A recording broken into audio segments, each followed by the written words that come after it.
আমার নবীজি 25 বছরে বিয়ে করেছেন।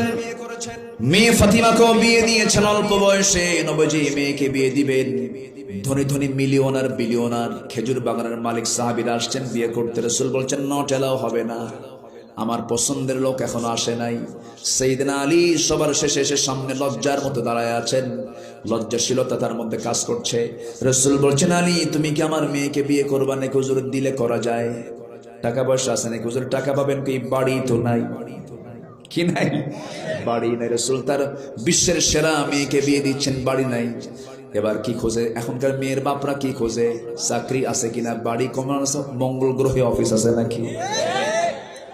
আমার নবী মেয়েকে বিয়ে দিবেন, কিচ্ছু দেখলেন না। বলছেন আলী, কিছুই কি নাই তোমার কাছে? হুজুর এই যে তরবারি, এই যে ঢাল। রাসূল বলছেন এই ঢালটা বিক্রি করে আসো, তরবারি দিয়ে যুদ্ধ করা যাবে, ঢাল ছাড়াও যুদ্ধ, তরবারি দিয়ে যুদ্ধ করবে, ঢাল ছাড়াও যুদ্ধ, চলে যাও, ঢালটা বেচে আসো। ঢাল বিক্রি করার জন্য গেলেন।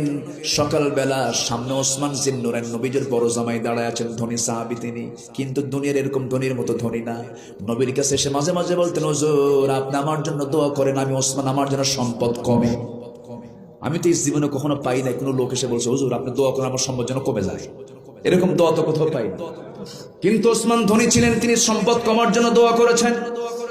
সে ওসমান সামনে দাঁড়ানো, বলছেন আলী ঢাল বিক্রি করতে আসছো কেন? বিয়ে ঠিক হয়েছে কার সাথে? নবীর মেয়ের সাথে। দাও, ঢালটা আমি কিনে নিলাম। ঢালটা কিনে নেওয়ার পর বলছেন, ওরে আলী ঢাল তো তোমাকে না দিলে কেমন হয়? তুমি যোদ্ধা মানুষ, যেহেতু তুমি আমার ভাইরা হয়ে যাচ্ছ, আমি তোমাকে আগাম গিফট করলাম, দিয়ে দিলাম, যাও, ঢালও দিলাম, টাকাও দিলাম, যাও।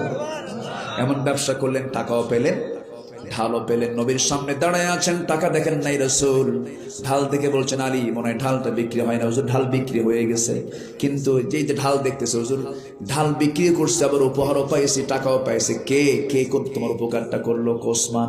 লোক আর খুঁজে পাও নাই, আমার জামাই, তুমি তার কাছে গেছো। আমার নবীজি মেয়েটাকে বিয়ে দিলেন, সামান্য ঢাল বেচারা টাকা মোহরনা বানায়া দিলেন। সেই বিক্রি করা ঢাল দিয়ে বিয়েটা সম্পন্ন হলো।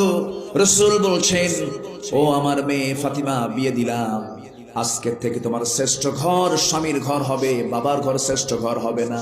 তোমার জন্য শ্রেষ্ঠ ঘর হবে তোমার স্বামীর ঘর। মৃত্যুর দিন পর্যন্ত আমি তোমাকে বলে দিচ্ছি, স্বামীর বিরুদ্ধে একটা নালিশ যেন আমার কানে না আসে। সুবহানাল্লাহ বলবেন না? তুমি মেয়ের মা হবে, তুমি ছেলের মা হবে, সন্তানদের মা হবে, ওই ঘরটাই তোমার আদরের আসল ঘর হবে। যাও, চলে। আমার নবীজি একদিন তার মেয়েকে তার বাড়িতে এসে দেখলেন বসে বসে নামাজ পড়তে। রাসূল বলছেন, মেয়ে ফাতিমা বসে বসে নামাজ পড়ো কেন?